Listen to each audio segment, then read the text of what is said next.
رمضان المبارک کا مہینہ شروع ہونے جا رہا ہے آج سے۔ رمضان المبارک کی کیا فضیلت ہے، اس سلسلے میں لب کشائی فرمائیں۔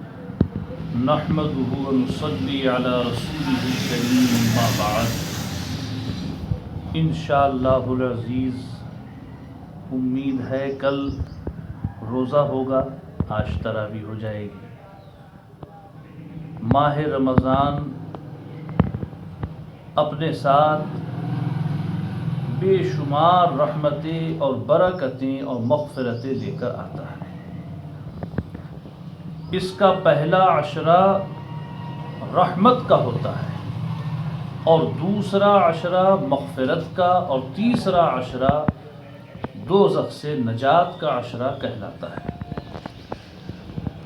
حضور نبی اکرم صلی اللہ علیہ وسلم کا فرمان عالی ہے کہ جب رمضان المبارک کا مہینہ شروع ہوتا ہے تو جنت کے دروازے کھول دیے جاتے ہیں اور دوزخ کے دروازے بند کر دیے جاتے ہیں، یہاں تک کہ شیاطین زنجیروں میں جکڑ دیے جاتے ہیں، اور اللہ رب العزت کی جانب سے اس ماہ مبارک میں کوئی بھی مسلمان جب نفل ادا کرتا ہے تو وہ نفلوں کا ثواب فرضوں کے برابر کر دیا جاتا ہے، اور فرضوں کا ثواب 70 گنا زیادہ بڑھا دیا جاتا ہے۔ اس کا ہر دن اور ہر لمحہ بلکہ ہر رات پروردگار عالم کی جانب سے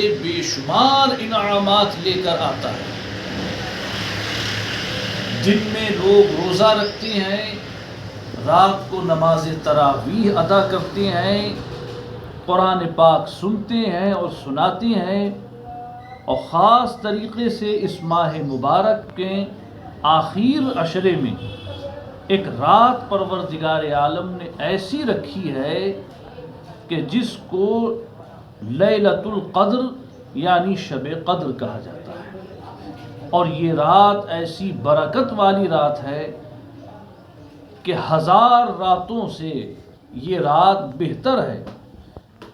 21ویں شب، 23ویں شب، 25ویں شب، 27ویں شب اور 29ویں شب کو شب قدر تلاش کرو، یہ فرمان عالی ہے سرکار دو عالم صلی اللہ علیہ وسلم کا۔ لہٰذا تمام شہر کے اور ضلع کے مسلمانوں سے یہ اپیل ہے کہ وہ پرسکون طریقے سے روزہ رکھیں، نماز تراویح ادا کریں، اور اس کے آخر میں صدقہ فطر بھی ادا کیا جاتا ہے۔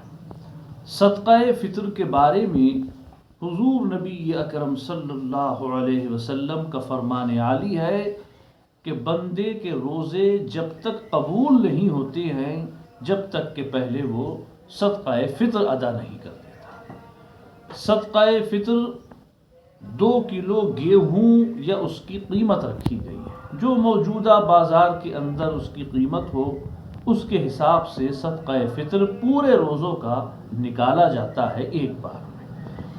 صدقہ فطر عید کی نماز سے پہلے ادا کرنا یہ افضل اور بہتر ہے۔ تو یہ ماہ رمضان جو عنقریب اب شروع ہونے والا ہے، اللہ رب العزت ساتھ خیریت کی عزت کے ساتھ، سلامتی کے ساتھ، سکون کے ساتھ پورے ملک کے اندر اس کی رحمتیں برکتیں ہم سب کو عطا فرمائے۔ اور ایک بات یہاں یہ اور عرض کرنا ہے، چونکہ اس ماہ مبارک کے اندر ہمارے برادران وطن کے بھی تہوار ہیں، ہم ایک دوسرے کے جذبات کا خیال رکھیں، ایک دوسرے کے ساتھ بھائی چارگی اور پیار و محبت سے پیش آئیں، تاکہ پروردگار عالم ہمارے اوپر کرم فرمائے اور ہمارے اس شہر رامپور کے اندر بھی سکون اور اطمینان قائم رہے اور ہمیں ترقی حاصل ہو۔ پروردگار عالم مجھے بھی اور تمام حضرات کو عمل کی توفیق عطا فرمائے۔ آمین۔ وآخر دعوانا ان الحمد للہ رب العالمین وما علینا